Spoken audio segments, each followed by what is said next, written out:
Are you careful with your words? Where are you steering all of those people that subscribe to you? Where are you steering all of those people if you're now the minister in government or you're the prime minister or the president? Your words carry such weight. And where are you taking us? Where are they taking me? Often the feeling in us is, oh my gosh, where are they taking us? We can't trust people no more. We can't even trust people who come along with good intent if they have good intent. We're suspicious of each other now. So many masters are now fouling and faltering and letting us down, and we can't trust their words. So who do we turn to? For in many things we offend all. If any man offend not in word, the same as a perfect man and able to bridle the whole body. We're so human, do we offend in word or not? Behold, he's going on to say, we put bits in the horse's mouths, right? So the whole body, the horse here is symbolic of a large group of people that you're leading. Behold, we put bits in the horses' mouths that they may obey us, and we turn about their whole body. So just one pull of that rein this way to the left or that way to the right. We have these political parties now, right and left. Just one pull this way or that way can steer a whole nation of people, can steer a whole group of people into the right or wrong direction. So he's talking to those that would assume or aspire to be one of the many masters. And he's warning that the greater condemnation is on these, because it's one thing steering your own life into the wrong or right direction. But what if you're one of the many masters and you're steering thousands, if not millions of people into the right or wrong direction? Well, unto you will be the greater condemnation, because you've led the blind leading the blind, where they all fall down off the edge of a cliff, don't they? So behold, we put bits in the horses' mouths that they may obey us, and we turn about their whole body. Well, this is the danger of being one of the many masters. Behold also the ships, which though they be so great, and we have great ships now, we have more ships, and are driven of fierce winds. Back then it was sails and winds. Okay, you have, looking at this symbolically, let's say you have the winds of the world out there, economic war, whatever it is out there, and they're driven about by winds. Well, you get a new leader come along, new president, prime minister, and he's now captain of the ship. Where's he going to take us? We have all of these problems that we now face, economical, political, and even spiritual, psychological, you name it, it's all out there. Breakdown in relationships and communities, moral decline. These are the winds. And where are you going to take us? You want us to climb aboard your ship. We're now your crew, and you're one of the many masters. We've listened to you. We now trust and hang on your every word. Where are you going to take us? Behold also the ships, which though they be so great, and are driven of fierce winds, yet are they turned about with a very small helm, whithersoever the governor listeth. Even so, the tongue is a little member, and boasts of great things. Wow, people boast, I'm going to do this, I'm going to do that, and they get people to hang upon their every word. The tongue is a little member of your body, and it can boast such great things. The tongue is also, it's like a flame that can set things on fire. So you can set people on fire and inspire them and encourage them, or speak of such proud, boastful things that you're going to do or have done, and get them to hang upon your every word. Even so, the tongue is a little member and boasts of great things. Behold, how great a matter a little fire kindleth. So the tongue being like a fire or like a flame. Just one tiny flame can set fire to a whole forest.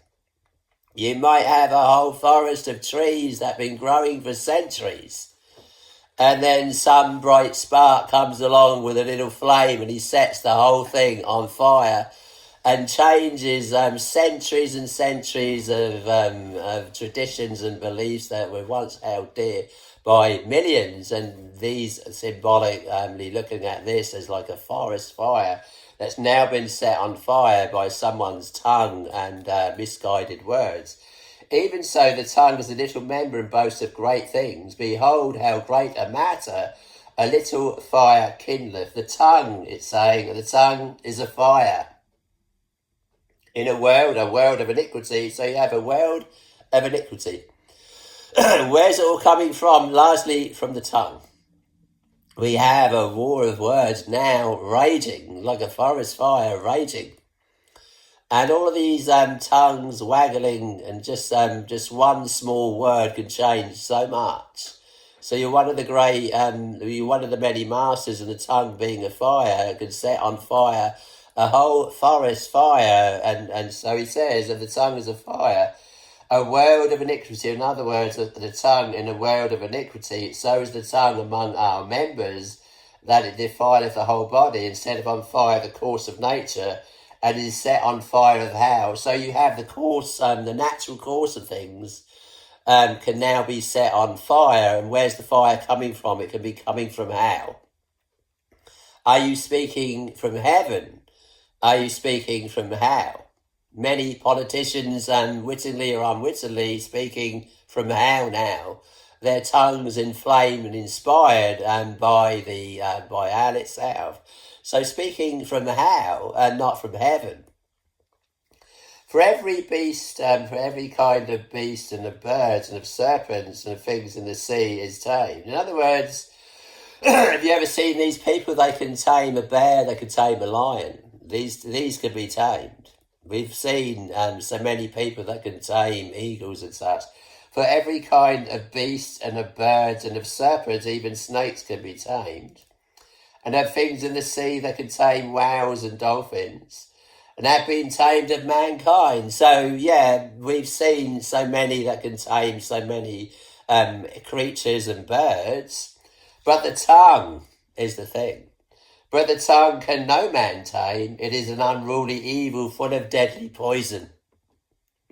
We're so evil. We're so human, and therefore the heart of man is desperately wicked. Who can know it? Can you know your own heart? The heart of man is deceitful above all things and desperately wicked. Who can know it? If ye be then being evil know how to give good gifts unto your children, Jesus said, how much more shall your heavenly Father give the Holy Spirit to them that ask him? So is there a pure and Holy Spirit that we can rely upon? Yes, we can. We can rely upon the words of Jesus. We can rely upon the pure and words that come from the Holy Spirit.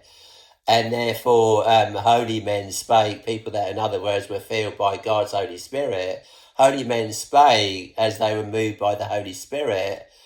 And therefore we can rely upon and hang upon their every word. And these words are written by James, are words that we can no doubt all agree upon. Just who can we trust? And the tongue indeed, for the tongue can no man tame. It is an unruly evil, full of deadly poison. So this is the problem. How many are now controlling their tongues? And people have lost control of their tongues on quite a grand scale. People are very verbal these days. And so the tongue is like a fire set on fire of hell, coming from hell. And therefore we have all of these forest fires raging. Forest fires raging in politics, economics and the spiritual. So who are we going to look to? Who are we going to trust? So many, with this being in mind, feel driven out of normal society, wondering where and who and what they're going to turn to in order to survive these days of great crisis and looming crisis and even greater crisis looming around the corner and in the future. And all this stemming from the war of words, really, and these many masters that assume mastership and leadership over us, now leading us like the blind, leading the blind to the edge of the cliff and even to hell itself. So who are we going to rely upon? Who are we going to turn to? Well, you can't help but find yourself turning more and more to the spiritual. If you can't trust people in this world, then you must have needs trust people out of this world. Well, how do we go to somebody or some ones or some few or some many out of this world?